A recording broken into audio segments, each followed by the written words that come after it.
est plus ou moins sur 3 millions d'investissements hors terrain pour 8 millions de revenus. Et l'idée, ça serait de voir comment on peut le multiplier, comment on peut faire x10 en fait. Est-ce que c'est par le terrain? Est-ce que c'est par la manière de procéder? Est-ce que c'est par des serres?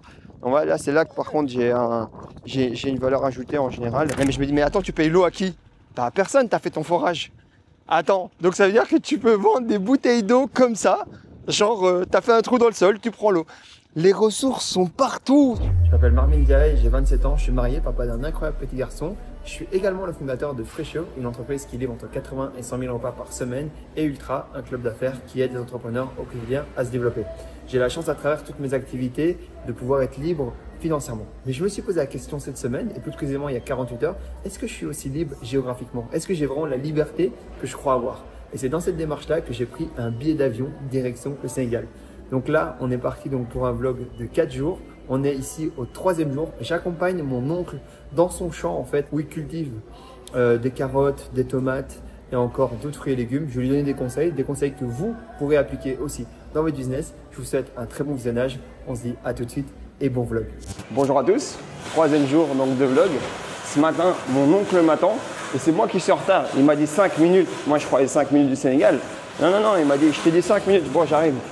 On va aller visiter donc ces terrains. Donc il a des terrains où il cultive des pommes de terre ici. Et donc hier c'était plutôt une bonne journée. Finalement j'ai bien été à un mariage, mais pas celui de la personne qui m'invite dans l'avion. Et d'ailleurs je sais même pas le mariage de qui.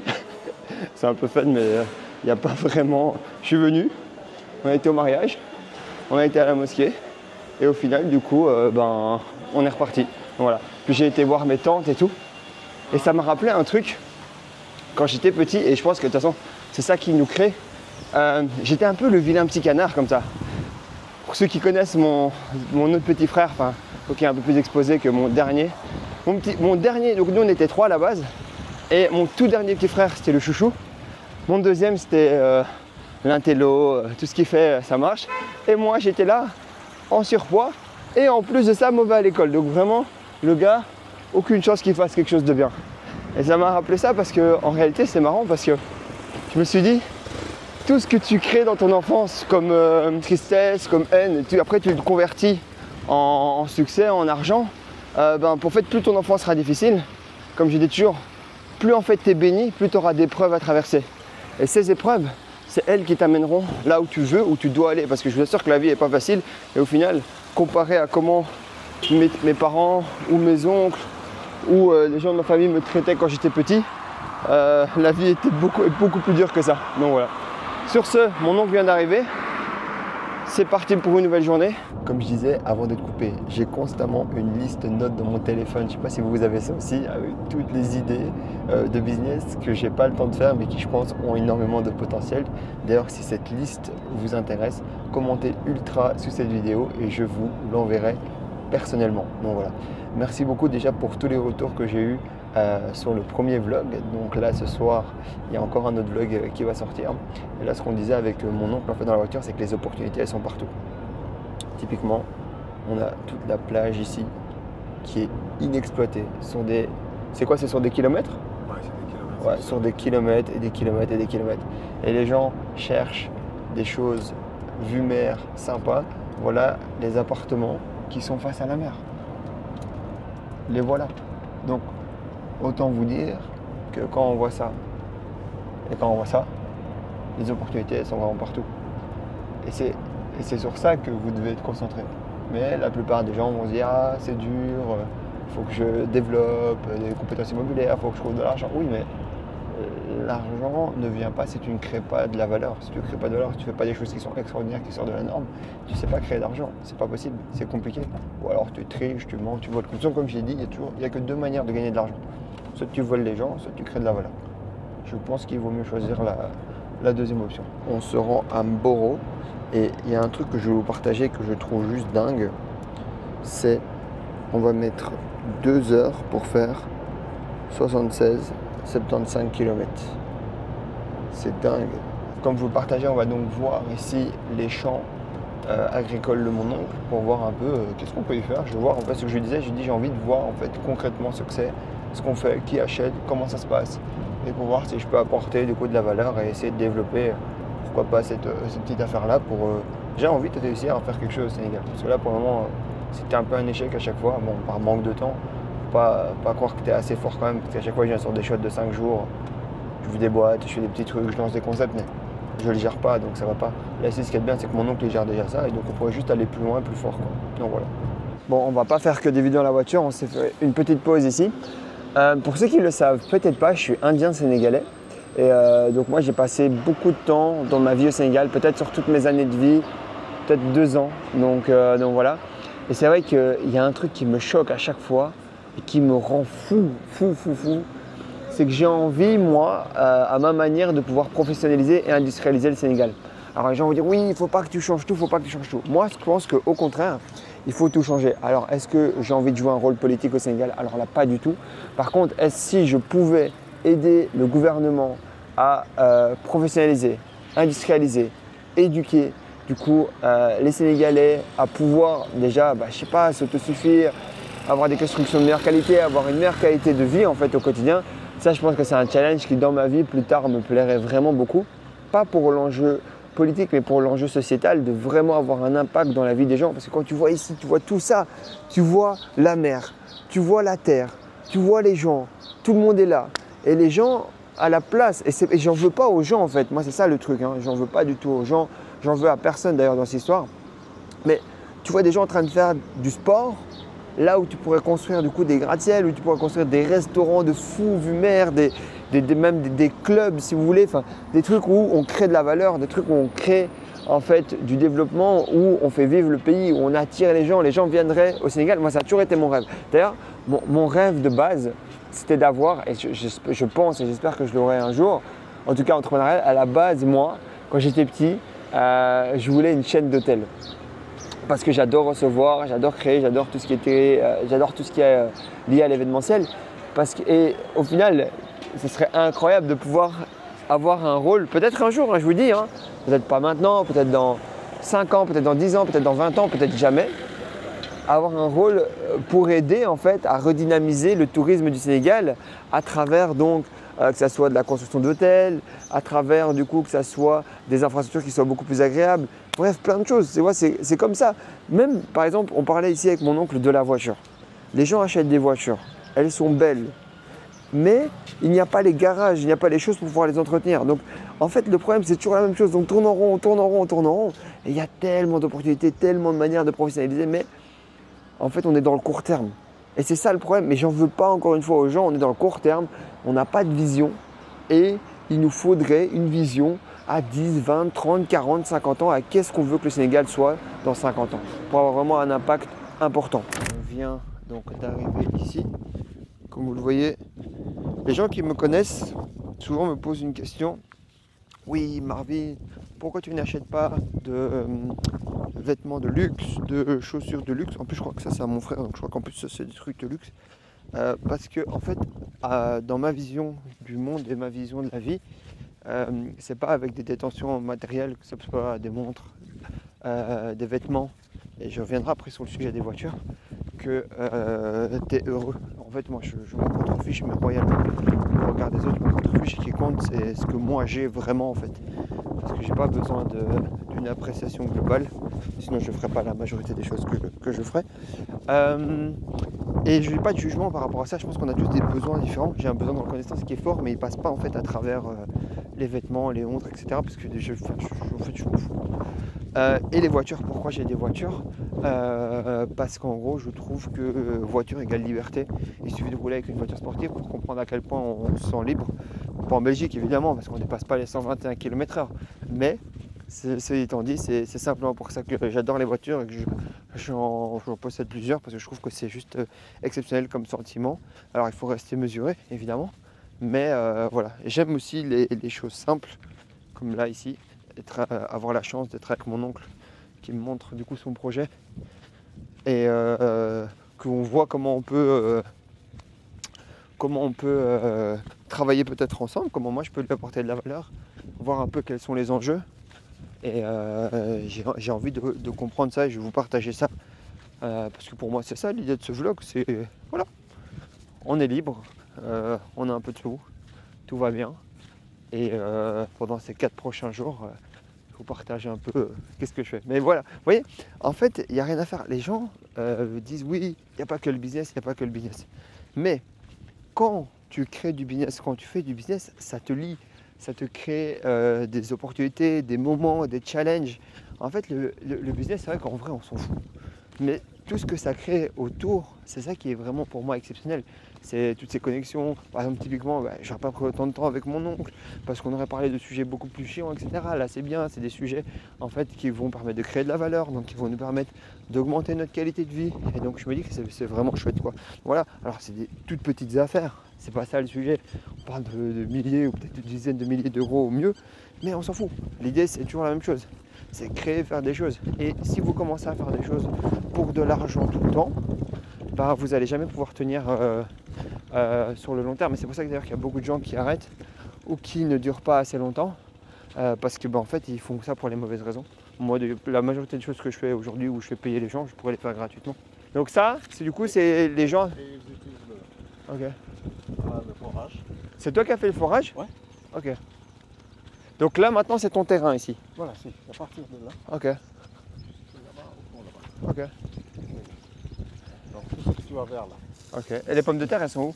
Non, les pommes de terre c'est fini, on les a enlevées. C'était de C'était l'autre là côté là-bas. C'était Là là-bas au fond. Non, attends, je vais te montrer. Ok. Ça va là-bas au fond. Ah, c'est Après, grand. le forage. Ouais, c'est grand ton terrain là. De l'autre côté. Là, je vous donne. Qui sont mon dôme là? Marvin. Ça va? Marvin, bien. Ce que je pense que lui ne sait pas, c'est qu'il doit y avoir des solutions, sûrement en Europe, pour aller plus vite. Parce qu'en fait, la problématique du business de mon oncle, c'est quoi? C'est que l'engrais, l'engrais coûte super cher apparemment. Du coup, typiquement, en fait, ce qu'il fait, ça se passe en 2 étapes. Donc, il fait les pommes de terre, les carottes et un autre légume qui m'a dit, mais qui n'a pas la définition en français. Et en fait, toute la production de pommes de terre donc, part juste pour l'engrais et le reste, en fait, le reste, c'est le bénéfice. Donc, grosso modo, je crois qu'on est plus ou moins sur 3 millions d'investissements hors terrain pour 8 millions de revenus. Et lui, il divise ça donc, avec la personne donc, qui est là-bas, qui elle s'occupe de la gestion quotidienne. Donc voilà, c'est un petit business. Donc je parle en franc CFA évidemment. Comme ça, au moins, vous comprenez. Et l'idée, ce serait de voir comment on peut le multiplier, comment on peut faire x10 en fait. Est-ce que c'est par le terrain? Est-ce que c'est par la manière de procéder? Est-ce que c'est par des serres? Donc voilà, là, c'est là que par contre, j'ai une valeur ajoutée en général. Parce que oui, il faut pas connaître le business pour être pertinent tout le temps. Il faut juste avoir des bons fondamentaux en tête. Et les bons fondamentaux, c'est comment je peux produire moins cher et comment je peux vendre plus cher. Donc comment je peux maximiser la valeur pour moins d'argent. Et ça, c'est une réflexion qu'on doit toujours avoir. Mais malheureusement, quand on est dans le business, on ne sait pas en fait avoir cette réflexion constamment. C'est d'ailleurs dans cette réflexion-là qu'on a lancé les immersions Business Ultra pour aider les gens. C'est comme ça aussi que j'ai créé le Mastermind, pour aider les gens en fait à avoir des visions plus grandes de leur business. Moi, un facteur qui a fait que Fresho a grandi très vite, très fort et que j'ai pu assez rapidement atteindre un niveau de succès significatif, ça a été le fait de pouvoir être entouré correctement et d'avoir des gens qui me poussent constamment à penser thinking outside the box. J'espère que vous avez aimé l'accent English parce que j'ai mis beaucoup de mon cœur. Donc voilà. Ok, donc tout ça c'est la carotte. Ok. Ah ouais, tout ça. Purée, t'as beaucoup de carottes, hein? Ah ouais, elle est là, regarde, elle sort. Et elle sort de terre toute seule? Non, c'est nous qui avons fait ça. Oh. Ok. On a semé. Non, je sais, mais je veux dire, la carotte, tu dois juste tirer et c'est bon, c'est à toi? Oui, c'est ça.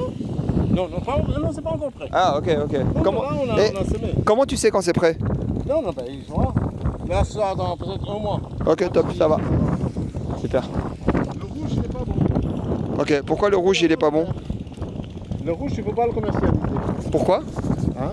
Pourquoi? Parce que les gens, le rouge, il est considéré comme pas... Et donc tu fais quoi avec le rouge? Tu lèches, tu jettes. Tu vois? Typiquement, ça c'est fou. Alors qu'il y a des gens... Mais attends, comment tu peux jeter le rouge? Mais non, parce que les gens ne le consomment pas beaucoup. Mais nous, on va devoir le... Mais c'est là que tu dois... Trouver quelque part où bien ça sûr. va être utile. Et... Mais oui. Bah Ou ouais, le transformer, faire une confiture. Les gens le consomment comment ça? Je suis entièrement d'accord avec toi. On peut le sécher, on peut pas jeter de la matière première où on a du coup développé... Les gens ne mangent que le vert.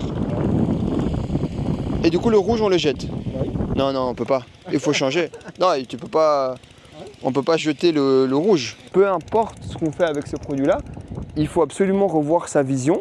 Et dans votre business, c'est pareil. C'est pour ça que désolé, ça va un peu dans tous les sens. J'essaierai quand même de recouper pour que ça soit digeste. Dans votre business, c'est pareil. Il n'y a aucune matière première, peu importe votre produit ou votre service. Quand je dis matière première, si vous vendez de la matière cérébrale, donc du service ou du produit, peu importe, qui doit être jeté, sur lequel il y a possibilité de créer de la valeur. Un business model qu'il a parfaitement compris, c'est Too Good To Go. Too Good To Go, ils prennent tous les invendus de l'Oreca et ils t'en font en fait, de l'argent. Et moi d'ailleurs, dans une de mes entreprises, enfin, dans Freshéo, c'est une super ligne de revenus. Voilà, typiquement, ça c'est une erreur business que je peux apporter à mon oncle et ça c'est une source de revenus en plus à tirer quoi. Donc voir après comment on peut transformer le produit. Pour ça en gros comment je vais faire, je vais demander à ChatGPT ce qu'il me recommande. Je vais regarder un peu les consommateurs en fait, qu'est-ce qu'ils font de ce produit là. Il faut écouter le marché en fait. Et c'est comme ça qu'en fait tu viens créer de la valeur ajoutée. Parce qu'imaginez maintenant si lui c'est le seul qui arrive à faire quelque chose avec ce truc rouge là. Il a un avantage déloyal sur ses concurrents. Et c'est comme ça que vous devez penser, toujours en dehors du marché, en dehors du marché, en dehors du marché. Et c'est comme ça que vous créez de la valeur en fait. Donc voilà, parce qu'on ne peut pas jeter de la matière première, c'est impossible. C'est très marrant parce que beaucoup de gens disent que c'est dur de déléguer au Sénégal. Mon oncle a bien compris comment déléguer. En fait, du coup, il s'occupe de toutes les charges fixes, il possède les lieux et il fait 50-50 avec son associé, donc sur place, et ça se passe assez bien. En gros, la personne est incentive à 100%. Donc au moins, la délégation, apparemment, c'est de famille. Et il a compris. Et donc là, maintenant, en fait, lui, tout ce qu'il a à faire, c'est juste avoir plus de moyens financiers pour pouvoir donc développer son business. Et ça, c'est quand même assez fou parce qu'il a eu tout le bon raisonnement en fait à avoir par rapport au Sénégal. Parce que tout le monde dit oui, l'Afrique, c'est dur de déléguer, c'est dur de déléguer, c'est dur de déléguer. Bah lui, il délègue et il vient quasiment jamais. C'est à 4 heures de chez lui, enfin 2 heures aller, 2 heures retour. Et derrière, ça lui permet d'avoir une entreprise qui est prospère et qui lui ramène d'ailleurs quand même quelques millions de francs CFA sans avoir investi grand chose à la base. Donc le ROI, il est très très bien quoi. Pourquoi l'eau elle va dedans hein? Non, ça c'est pour juste garder l'eau ici. Ok. On va remplir. Ça va remplir, c'est ça qu'on utilise pour. Et l'eau elle vient d'où? Ben, du sol. Ah. Avec les panneaux solaires. Ouais. Ben, j'ai fait un forage. Ouais. Et donc c'est la pompe immergée à l'intérieur. Ah donc c'est juste... Ah ok. Et là c'est... qui ramène l'eau. Et là c'est ton Et stock. là c'est le stock de l'eau. Ok donc ça c'est le stock de l'eau. ok donc ça c'est le stock de l'eau. Ok top. Pour garder l'eau. Ok. Et là c'était pas... C'est plein. Et là c'était panneaux solaires alors? Voilà, là c'est les panneaux solaires. Ok. Donc t'as pas d'électricité ici, c'est juste ça? Non, c'est juste ça. Incroyable. Hein? Parce que là il y a... C'est pas propre à la consommation. Et en plus il y a plein de pommes de terre ici qui sont consommables. Hein. C'est fou parce que en réalité, on a des gens qui sont même pas à 10-15 km d'ici qui meurent de faim et ils pourraient juste même venir gratuitement chercher les pommes de terre. C'est fou. Ah ouais. Tu vois, ça par exemple. Et ça on sait rien en faire. Quelqu'un pouvait récupérer. Mais ça on sait en faire quelque chose.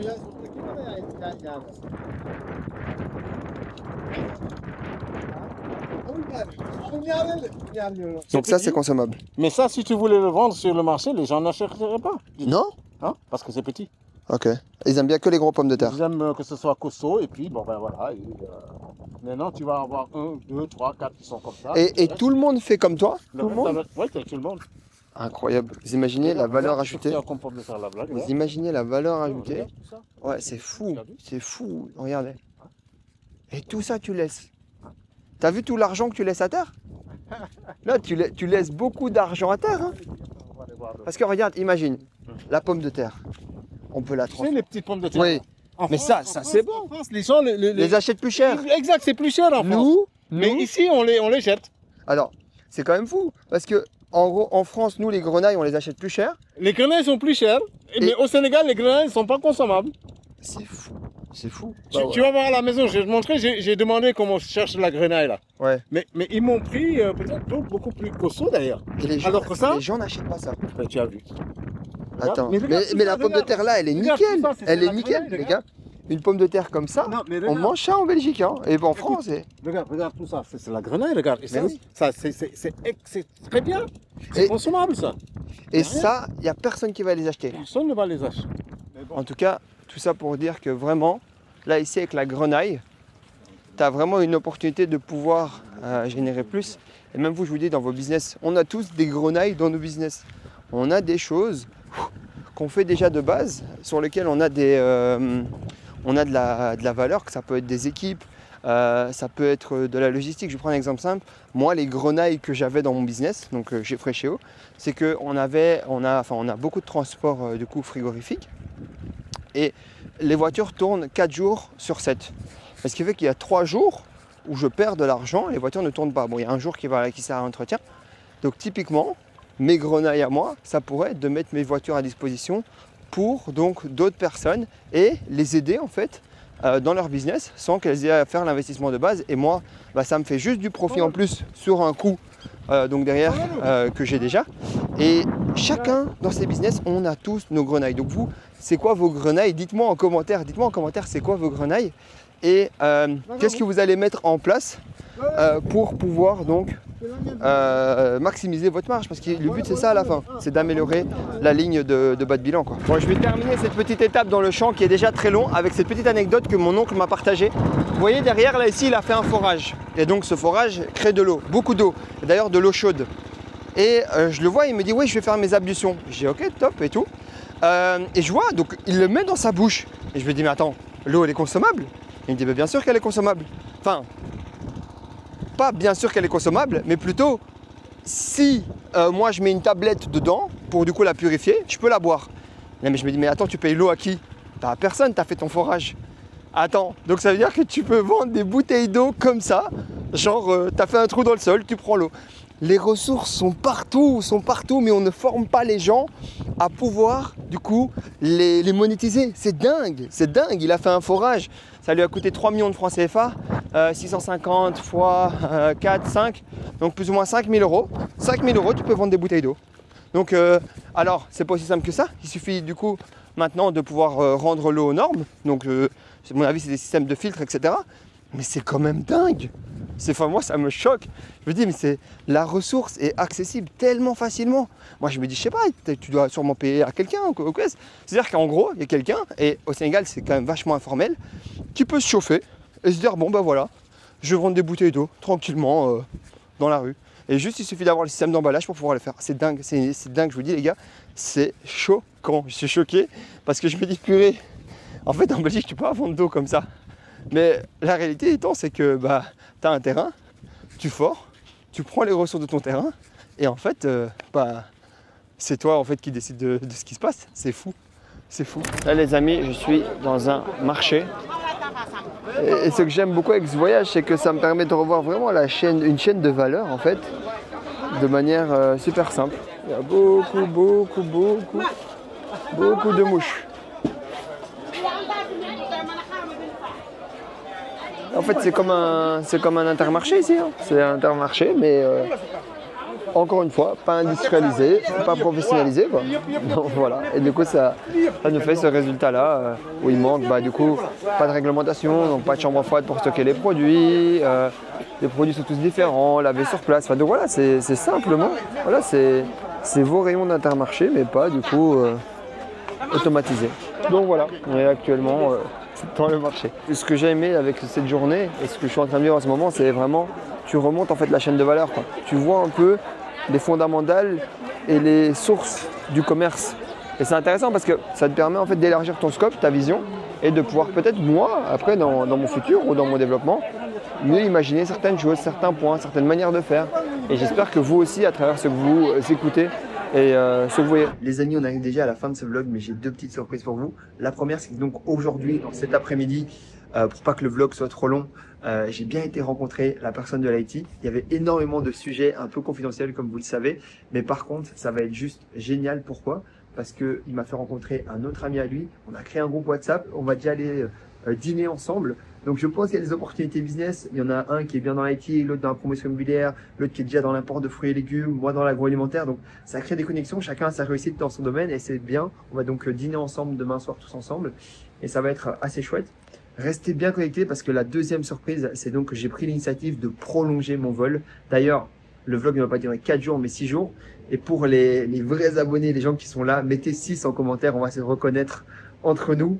Et si vous êtes jusque là maintenant, Je vous mettrai une surprise dans la bio. Je vous le dirai dans les commentaires. Donc voilà. Merci beaucoup donc d'avoir suivi ce vlog qui va donc se prolonger. Cette série vlog plutôt qui va donc se prolonger. Hâte donc de vous montrer la journée de demain. Cette journée-ci était très différente de ce qu'on fait d'habitude, loin du luxe, loin de la démesure, de ce que je montrais. Vraiment, on est dans les basiques, dans le simple. Et j'espère que vous appréciez aussi cette partie de ma personnalité. Et on se dit à très vite pour le vlog de demain.